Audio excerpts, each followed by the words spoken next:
Right guys, you know what time it is again, not time of the week, I'm not doing any weekly anymore. It's book review time and it's Blitzed today by Ohler, subtitle of Drugs in Nazi Germany. And I've been looking at this, keeping my eye on this in Waterstones for quite a long time, and I never picked it up, never bought it, and finally did so. Read through it.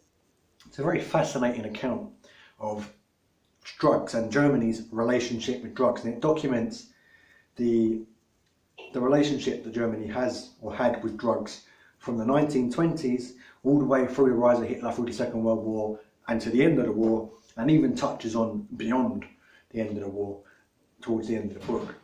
So it documents how Germany viewed drugs, what they used drugs for, particularly escape in the depression of 1920s, 1930s in the Weimar Republic when the economy was crumbling. Germans were turning to drugs and alcohol as a forms of escape. It then documents the rise of Hitler, the Nazis' attitude towards drugs, which were quite strict, quite anti-drug addiction. Anybody who was an addict was weak and subhuman and all that kind of thing. And then it goes on to detail Hitler himself and his personal relationship with drugs, particularly in regards to his personal position, moral.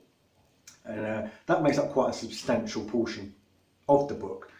Hitler's troubles and Hitler's relationship with drugs, particularly methamphetamine, cocaine and heroin based medications, and the German pharmaceutical industry and how they treated those particular drugs, how they made medication with those drugs, how they prescribed them to their actual troops, their soldiers, the Wehrmacht and the Luftwaffe, and even the Navy, the German Navy, and how they saw certain drugs as performance enhancers, particularly the meth-based Pervitin, they called it. It was a performance enhancer. It enabled soldiers to carry on continuously, not sleeping for up to 3-4 days at a time.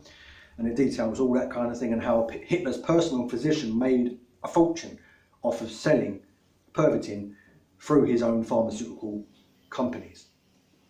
And it's quite fascinating to read how, particularly in regards to Hitler and his relationship with drugs, it's quite fascinating to read. If you're interested in knowing what makes psychopaths and killers and nutters to tick, as I am, this is quite an interesting take. It basically says that Hitler's drug problem, he did develop many drug problems over the course of his leadership of Germany in the Second World War, how it contributed. And if you know anything about the Second World War, you'll know that by the end of the war, Hitler was in a bunker underneath the Reich Chancellery in Berlin, a shivering wreck. Absolutely nervous system broken, absolutely paranoid, playing with little toy soldiers on maps of territory that wasn't there anymore, with soldiers that weren't there anymore. And he was an absolute deluded mess, still thinking he could win the war, still thinking he could turn it around somehow, even though the bunker was literally shaking under the force of Red Army shells, Red Army battle. He still believed he could win it, and he was completely deluded, completely gone by the end of the war. And this posits that drugs had a large impact on his mental deterioration and even his physical deterioration, particularly towards the end of the war.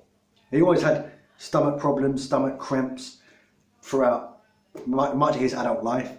He had a problem with when a bomb went off that was intended to kill him, burst his eardrums, he had nerve problems, and this doctor, Morrell, this personal physician, just used that to his advantage and kept giving Hitler more and more and more and more. And like a sycophant, and so many people around Hitler were sycophants who were just yes men, who would just do what he said, he would just keep giving him more and more.